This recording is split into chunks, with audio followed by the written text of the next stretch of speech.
Hello there guys, it's me Unstable Voltage, and today I'm going to be taking a look at Mordheim City of the Damned.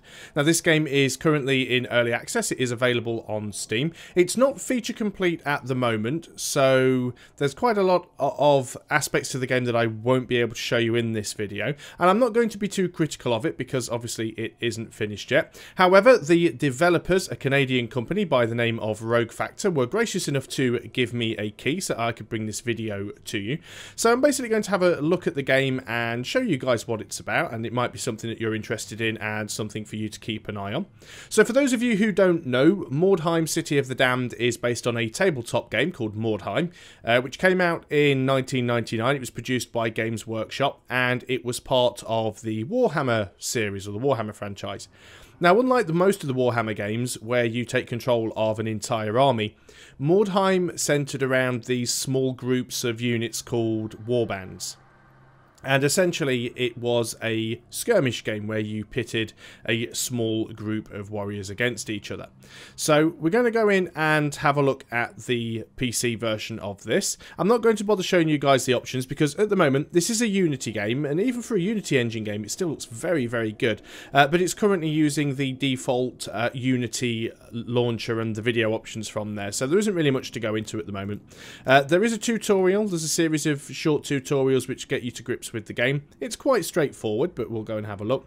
And the only mode it is saying currently is skirmish. There will be a campaign mode which hasn't been added yet, but we can go in and start a skirmish. A couple of different save slots. Let's go in and start a new campaign. So as the game stands at the moment, there are 4 different warbands that you can choose from. We have the Skaven, who are these very small, sneaky, rat-like creatures who are little stealth assassins. We have the human mercenaries. We have the Sisters of Sigmar, who are kind of a religious order, which is made up completely of females. And we have the Cult of the Possessed, and I think they're my favourite warband because they seem to have quite a lot of variety in their units. They have these big sort of demons called Chaos Spawn, and they have sort of big zombie creatures and warlocks and all kinds of things. So from what I can tell, playing between the different warbands, there isn't really a lot of difference between them in the way that they play. Most of the difference is cosmetic. There are some different abilities and spells between them, but it's not really asymmetrical. They have pretty much the same mechanics, whichever of the warbands you choose to play. So I quite like the Cult of the Possessed. Let's go in with those guys and I can show you how it works and show you a little bit about Mordheim City of the Damned and how it works.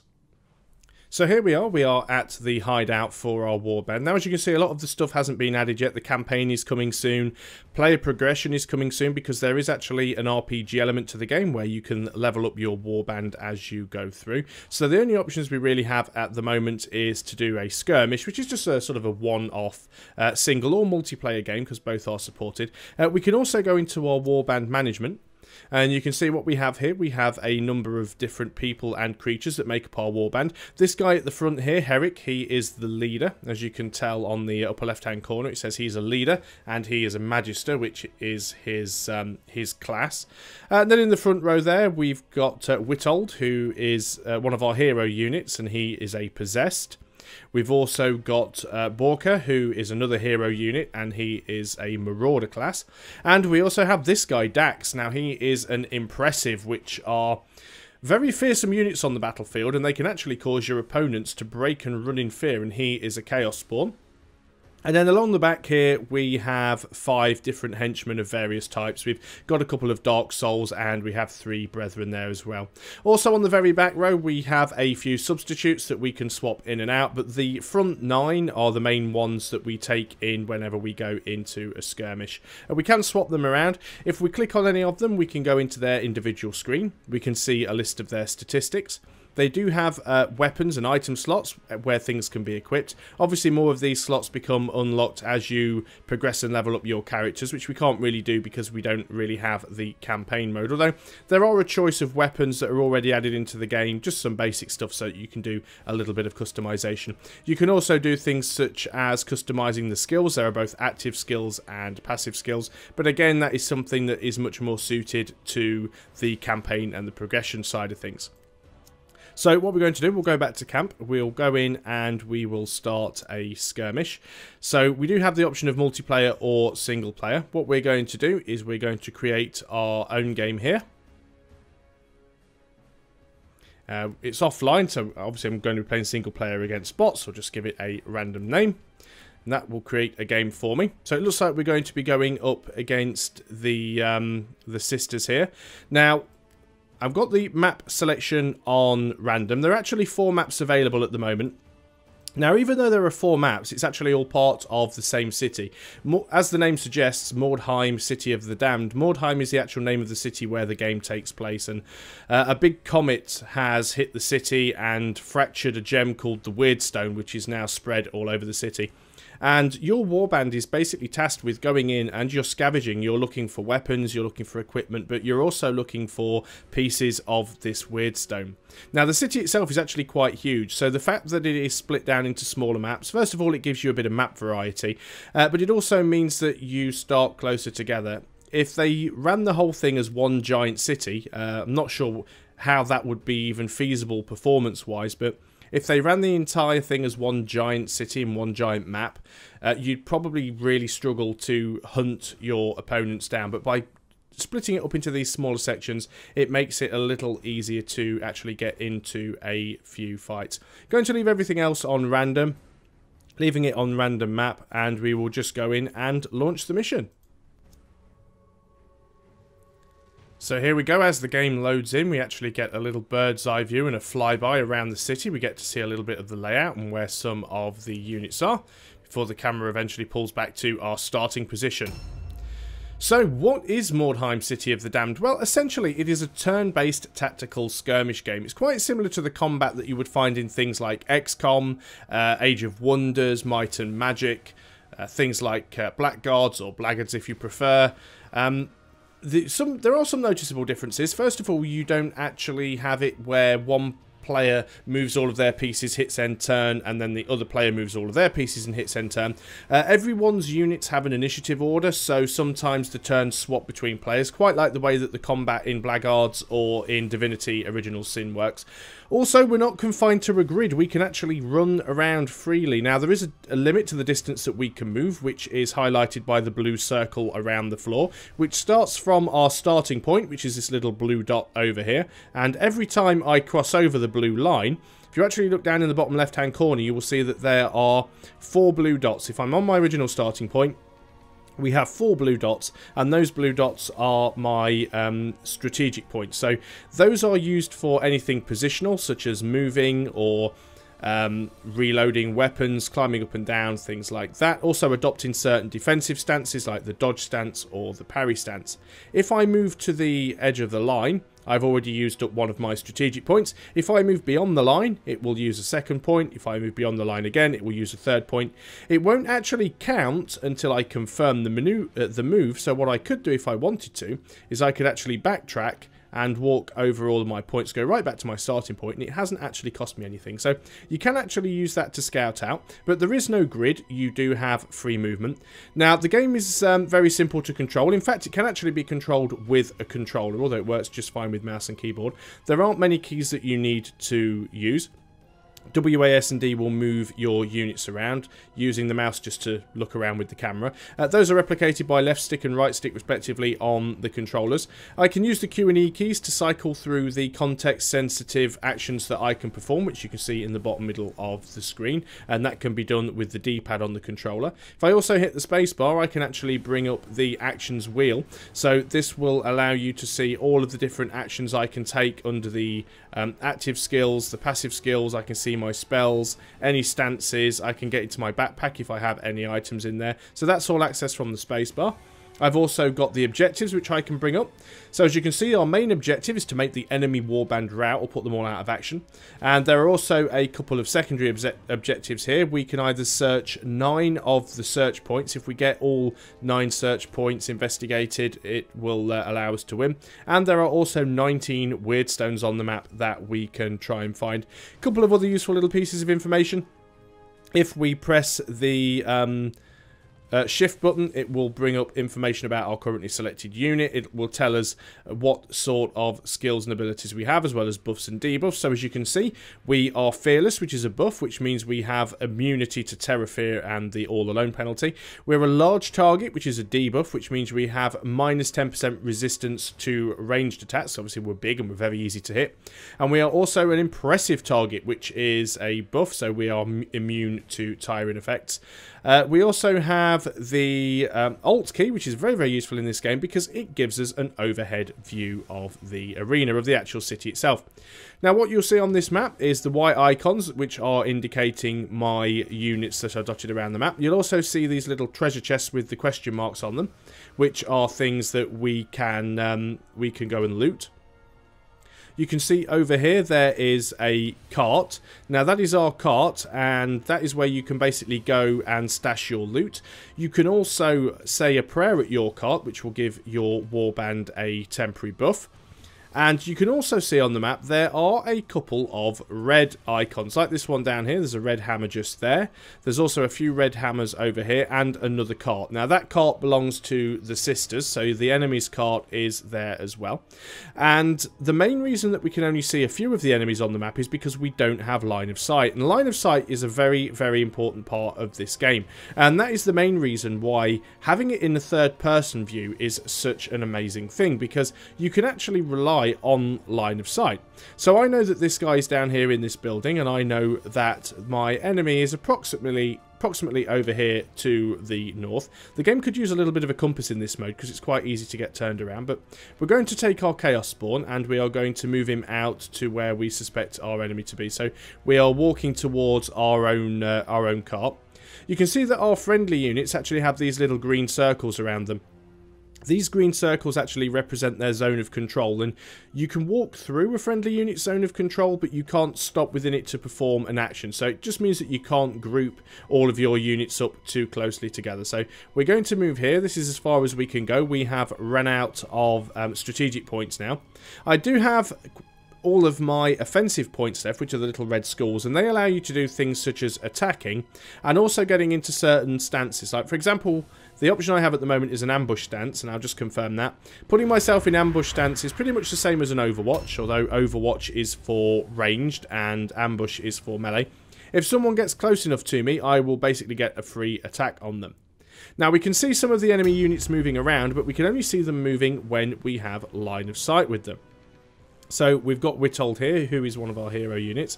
And again, we'll just have a quick look with Alt just to see where we need to go. We know there's a few units moving around there towards one of our guys, which I don't like an awful lot. So what we need to do is we need to get down and deal with it. Now, in this game, height plays a very important role. I know we've seen things in XCOM, for example, and Age of Wonders, where the battlefield is on multiple levels, but it's normally just a couple of levels of terrain. Whereas the buildings in Mordheim make for some very interesting play, because you can actually get up on ledges, there's plenty of windowsills and balconies, even beams that you can run around in the church. You can get down into the sewers on one part of the city, so there's quite a lot of places you can run and hide. Few little sort of glitchy textures and things around. Like I said, this game is in early access, so do remember, any sort of bugs and issues you see in it, the game is still under construction, and what you see here might not actually represent the finished product. But what we're going to do, we're going to go to this little blue circle on the ground with the arrows pointing down, and that means we can actually drop down. And as you see, we have a 69% chance of a successful drop, which means we could actually slip and hurt ourselves if we're not careful. We're going to try it anyway. We did actually fail. So we take a little bit of damage because we landed a little bit awkwardly, but that's fine. Now you'll see these things like this down on the ground that's in front of us there in the corner. That is probably a trap, and if I go too close to it, it will probably give me some sort of debuff. There is a perception skill which you can use, which will give you a chance of being able to spot any potential traps and hazards that are around, but we're not going to use that. We are going to work our way out of this building. You do have to be careful because you do find some gaps that looks like you should be able to fit through but can't. Maybe a smaller unit could, but this guy certainly can't because he is really too big. So we are just going to have to get out of here by some other means. So we'll head out in this direction. doesn't have an awful lot of movement, so he's not going to get quite as far out as I would like to. But we can see a couple of the enemy units. They are over there, and we're actually right next to their cart, which is very nice. So we're going to stand here. What we could do, of course, is we could actually put ourselves somewhere out of line of sight, which might be slightly better. But we'd have to be out of line of sight of everybody for it to be effective. I don't want to stand on that thing by accident. So I'm just going to put him over here in this corner, and I will put him into ambush stance. And then hopefully if one of their team moves a little bit too close to me, he will get taken out. So I'm just going to continue to start moving some of my units up. So you have ranged units, you do have units that have ranged weapons. Most of your units will have several weapon sets, or 2 weapon sets that they can switch between. So this is our caravan here, and what I could do is I could go here, I could go for the interaction, and we could actually pray, get a little buff. Now, the aim of each game is to just get your opponent's warband to rout. So you see in the top left-hand corner, there's 2 little bars. There's a blue bar and a red bar, both at 100%, and they represent the morale of both of the warbands. As soon as you get one warband's morale down to 0, they will break and flee from the battlefield. There's a couple of different ways of doing that. You can either put all of their team out of action, but every time you put one of their teammates out of action, it will reduce their morale. You can also hit them with critical hits. Every critical hit will reduce their morale slightly as well. I'm going to hide here just inside this doorway and go into ambush stance. So just keeping out of line of sight. Still got a few units around. Again, this guy is quite high up. He's not going to be a lot of use up here. This is our leader as well, so he's much better if he can get involved in the fight. Let's try and get him down. Need to make sure I go in the right direction. Couple of enemy units in front of us with the look of things, so want to try and head down in this direction if we can do. 68% chance of a success if we jump down here. And he actually managed to land on his feet, so he doesn't take any damage. Now, we could potentially look and see if we can see anything out of the windows, but there's nothing there, so we are going to head down the stairs. We are using up a fair bit of our movement here just to get outside. So we can actually see an enemy unit right in front of us there. Now, this guy is a spellcaster, but most of his spells are requiring, at least to some degree, you to be a little bit closer. He does have a buff, the Boon of Chaos, that he can put on himself as well as other units. And what I'm actually going to do is cast it on myself. Now, there is a chance of failure. These guys actually cast arcane spells, which have the chance of the Tzeentch's Curse. Anyone that uses divine spells has a chance of Holy Wrath, which is basically a backfire that you could potentially get if a spell fails. Looks like it was actually successful, so we do have the Boon of Chaos on us now. So if I actually look there, we have a +4 ballistic skill. Don't have any ranged at the moment, but it was just a good way to actually show you that working. Let's move around this corner so that that unit struggles to see us a little more. In fact, we could go and hide just inside this doorway, and we can then put ourselves into ambush stance. So let's let them come to us where we can. Now, this guy has an archer. Now, like I said, they will be weapon sets, so you can actually swap between your weapons. Not sure if he's in a good position to hit anybody at the moment. We know there is somebody just around the corner to the right, because that's where we've just moved our leader to. It would be nice if we could get through here, but there's no way to drop down. So we are going to have to head out of here and downstairs if we can. We could even potentially climb up. And maybe get into a better position if there is a better spot that we could shoot from up there. Not convinced that there is, but let's have a look. We have a 69% chance of successfully climbing up here. He may get up or he may slip down. Looks like he's managed it. Indeed he has. And now we can actually move him out onto this balcony, which does give him a better line of sight down to the street here. I think this is a good place for him to stop. I'm not going to make him jump down. I'm actually going to put him in Overwatch stance. So if anybody comes along in this street now, he should be able to hit them. So we're going to have a few turns of enemy units. If you actually look at the top of the screen, you'll see most of those question marks. All of those question marks represent units on the enemy team, but when they're showing us question marks, it means we can't actually see them. So we don't know what they are, we don't know where they are, and we don't know what they're doing. As soon as they move into the line of sight of one of my warband members, then they actually turn into an icon, and we actually get to see where they are and what they're up to. So they've got one more unit to move, and then I'll have another unit to move myself. Now remember, there are 9 units on each of the warbands, so a full turn will be 18 units moving in total, so it can take quite a while. However, as the game goes on and you get more and more units whittled down, the turns do become a little bit quicker. I'm probably not going to be playing a full game here. The main aim of this is just so that I can sort of show you guys the way that the game works and the mechanics. Now over here, this green stuff that you can see around the edge, this represents the edge of the map, so we can't go through there. That's just what is being used to sort of artificially close off certain areas so that we can't get into them. I'm just wondering if it's not a bad idea to actually take this archer upstairs and potentially use him to deal with some of those units that we have around. In fact, I can see one of their units right around the corner now. Now I could attempt to shoot at her, but shooting at her from here probably isn't the best idea. Just going to have a look and see if we can get a line on her from upstairs, and indeed we can. Height, like I said, plays a very important part. If you can shoot from above, you will have a higher chance of hitting than if you shoot from ground level. So we can take a shot down here. Apparently we have a 90% chance to hit. We did. We didn't do an awful lot of damage. We saved enough of our strategy points so that we can attempt to reload, and we could either move out of line of sight, which might not be a bad idea. But what I'm going to do is actually put myself in dodge stance, which means if somebody takes a swing at me, I have a higher chance of it being able to miss.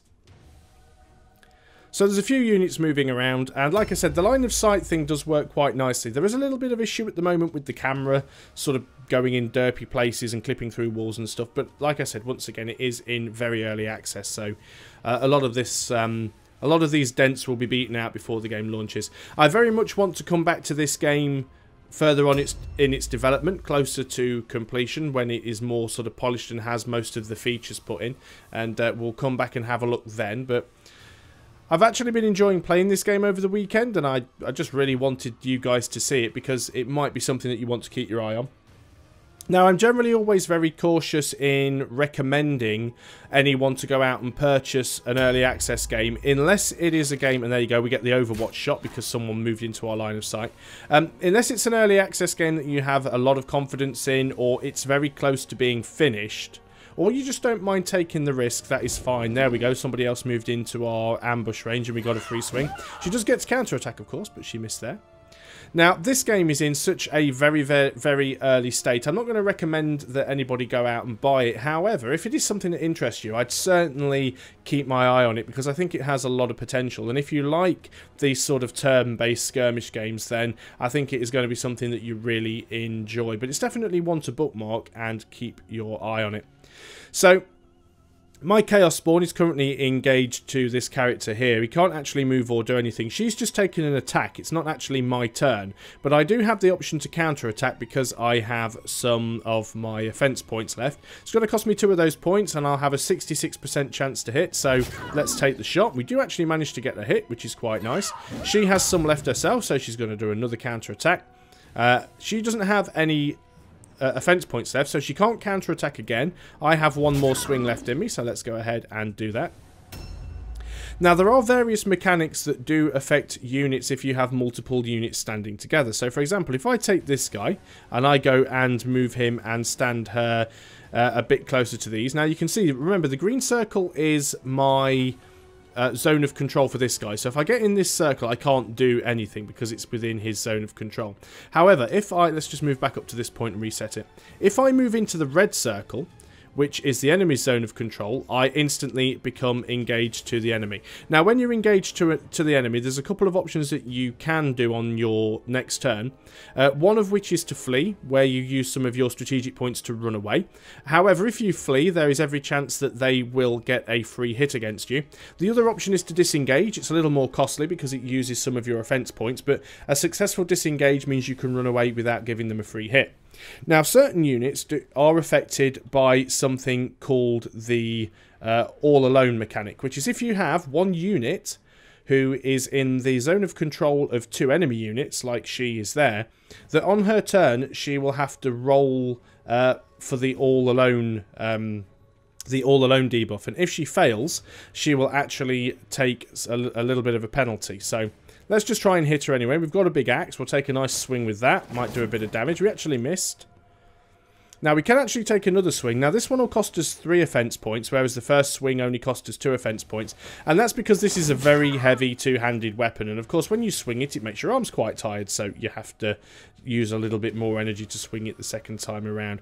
Not an awful lot I could do. I could switch weapons. You do have the option to delay, which will move any unit. It doesn't skip a turn, but it moves your unit down the initiative order by 3. So it's very useful if something's blocking your way or you want to wait for something to happen before you attack.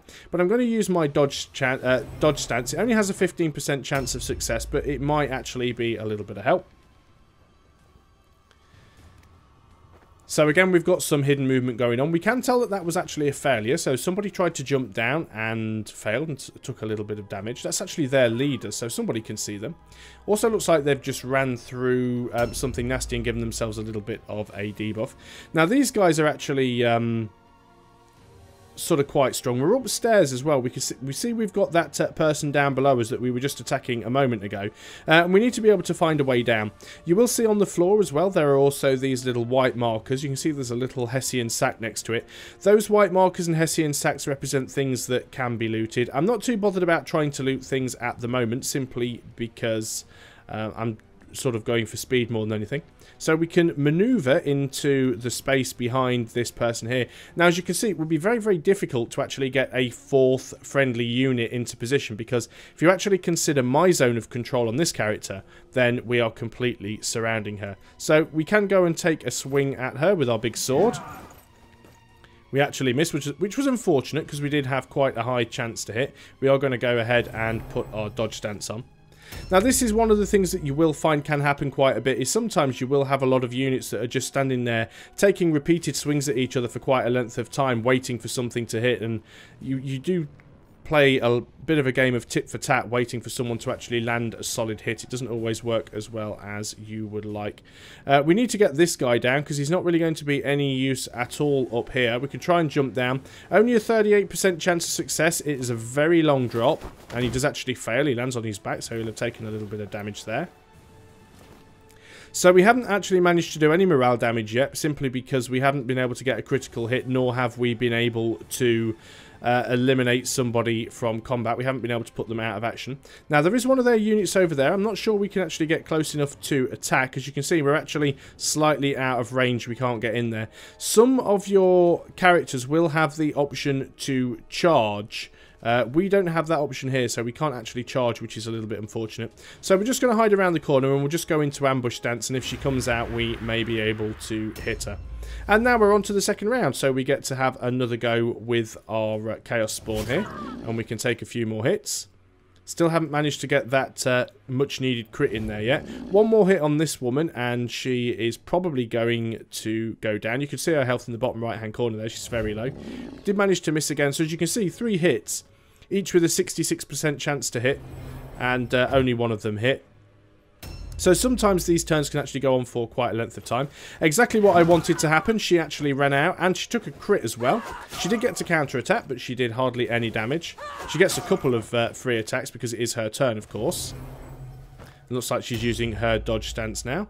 So we've got this big guy. As you can see, it's a little bit annoying sometimes when the camera sort of gets stuck behind you and clips through the wall a little bit. There's a few of their units around here, so I do have to be careful. I could run across the road and actually attack their leader directly. Putting their leader out of action will give them the biggest morale damage, but they're not the easiest person to kill, and the leaders are usually immune to fear and things like that. So we're going to go and sneak up on this person here. She's actually passed the fear check because this guy is a hero unit and he could very well scare her off, but he hasn't done because she's managed to pass the check. I'm fearless anyway on this character, but let's go ahead and have an attack. She does have a possible counter attack, which she uses, takes a swing and she misses. I can attack again because I do have some offense points left. Again, we managed to hit, didn't do a lot of damage, and she hit successfully with the counter attack. Not much else that I can do here. I can't run away because I am engaged, so I'm just going to go into dodge chance and reduce his chance of being hit on the next turn. And who's this? This is Herrick. This is my leader. So what we could do with Herrick is move out, just have a quick look around, see who we can see. just this one person. Well, there is the one around the corner. We might as well actually all gang up on the same person. So what I could do here, for example, is I've got the options here. You see, I've got the option to flee. If I flee, it will only use one of my strategic points, but she will get a free hit against me. She'll get a free attack. If I disengage, it'll cost me one of my strategic points plus 2 of my offensive points, but I will get away cleanly. I also have the option to use Word of Pain, which is an offensive ability. And if I hit the control key, it'll come up and tell me what it will what its chance is. It has a 100% base chance of success. So we're going to go ahead and try and cast it. In total, it's going to be 65 because it does have a few negative modifiers, but we can try and do some damage. This is more of an AoE attack because it fires in a big circle. We're not quite close enough to that other person to hit them, but we'll try and fire it off anyway and see if it works. Just for the fun of trying to cast some spells. Actually fails on this attempt. Don't think we actually got a curse from it. Let's just have a quick look. No, we didn't actually get a debuff. Now, unfortunately, that used up quite a lot of our offensive points, so we can't actually attack at the moment. So what we're going to do, we're going to use dodge chance, because it has a slightly higher chance of working than the parry chance. We've got this archer up here still. I'm not sure if you can see anybody from his current vantage point. Can't see many people around at all. There was someone down in the street before. I think I'm going to leave him up here, and he did fire before, so he does need to reload. So let's just confirm that reload first. Always very important to remember that you do need to get your archers and ranged units to reload. And I think we'll just go and put him on Overwatch again, just so that if somebody pops out into that street, he'll get a free shot at them. And who have we got out here? Do we have anyone that we can deal with yet? We do have a few people around.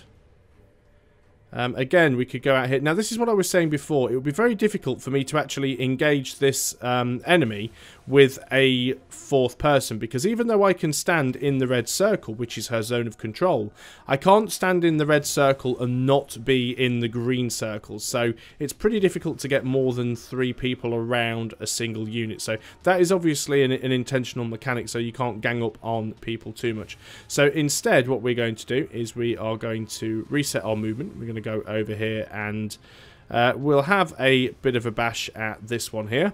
So we've got a 73% chance of a successful attack, and the RNG gods are clearly against me. Gets a counter, she misses as well. Well, that's something at least. Don't have enough offensive points to attack again, so we'll use our parry stance.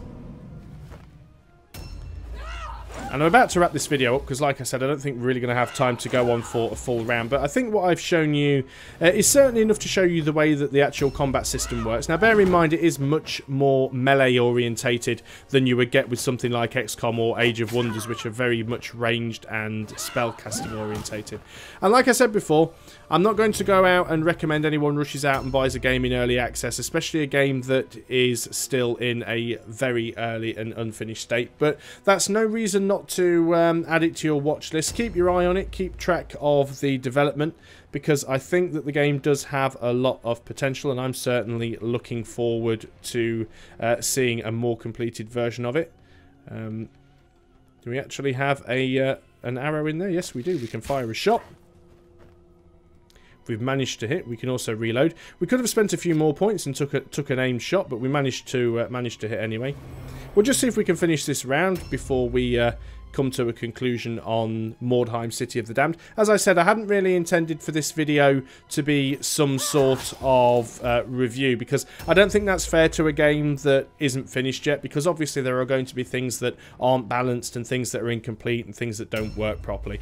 But I often find, personally for me, there's a lot of great games that sort of slip by and I don't even see them coming until they're launched, and I think, oh, I wish I'd have known about that game before. So, I know a lot of people that watch my channel do watch because of the strategy games that I play, and this is certainly considered a strategy game, even if it's a little bit more tactical than it is strategic. But I definitely thought that I should share it with you guys. It might be something that you are interested in. I can see that they're moving their hero unit towards me, or their leader. We'll take a couple more swings at this person and just see if we can actually take them out. She doesn't have an awful lot of health left, and I was hoping that we could take her down. One more solid hit, She actually managed to parry that. She's very, very lucky indeed. We're going to have to go ahead and put ourselves into the dodge stance there. Now this guy's going to get a good whack from behind with the sword. Not sure he'll hit. Yes, he does. She is now out of action. So we've got one turn to loot her stuff. If we don't manage to loot her stuff within one turn, she will leave the battlefield. Basically looting them on the turn that they are out of action means that we have the option to take their weapons from them. If you don't manage to take their weapons from them on the turn they're out of action, like I said, they leave the battlefield, but they will leave behind any loot that they were carrying at the time.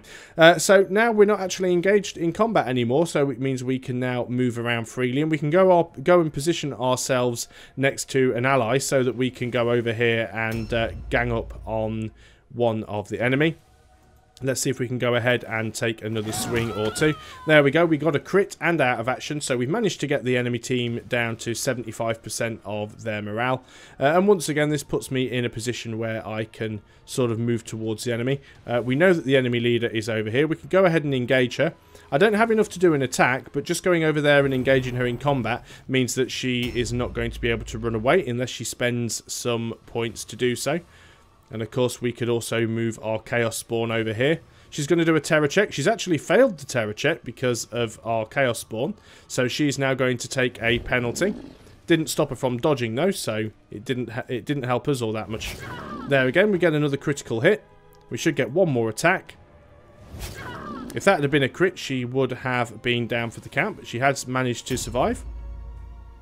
And again, we've got the big guy here. So I actually had a couple of targets there. So what you can do if you attack and you've got multiple targets, you can switch between them. This one has the lower health and the highest % chance to hit. Of course, we're just taking swings with our hands, so it's not doing an awful lot. We're actually surrounded. We actually have 3 of them surrounding us at the moment. Another chance to attack this person. This might be the finisher. Only 18 damage, not quite as much as I would have hoped for. She's actually nearly down right now, so I'm actually surprised that didn't take her out. Got that archer up here again, so as you can see, we're already recycling round on the turns. So let's go and put this guy back into Overwatch stance again. Appreciate that this video is coming up to the 40-minute mark now, but so I really should finish it. But I'm just having a lot of fun playing it, and that generally tends to be the problem that I have with a lot of games. I have too much fun playing them. We could go ahead and see if we can try that spell again, but I think what we're going to do is just try our normal attack. This is leader versus leader here, so we've actually got 2 of the strongest people who are going to be standing here trying to smash each other over the head with maces and a stick, and just see which one manages to get the drop first. Ow, that was a nice crit on me. That took a fair bit of damage there. We'll just go into our parry stance, and we'll just basically let the enemy take their turn while I give a quick conclusion. So, and we actually get a free counter attack and knock another one of those out. She's disengaging. It's all going rather well for us. This might be a round that I actually win if I play it through to the end. But this is Mordheim, City of the Damned, brought to you by Rogue Factor. Keep an eye on it because I think it is going to be quite a popular and interesting game once it is finished. Like I said, it is a little rough around the edges at the moment, but the skirmish mode is more than playable. I haven't encountered any game-breaking bugs. The only things that I've noticed are a few little graphical glitches and sometimes the camera not behaving properly. I haven't noticed anything, any performance issues, any crashes, anything that's actually stopped me from being able to play the game. So I think in its current state it is quite stable, but by all means keep your eye on it, and I will definitely come back and revisit Mordheim City of the Damned when it is a little closer to completion. So thanks a lot for watching, guys. I hope you have enjoyed this video, and I'll see you next time. So until then, goodbye for now.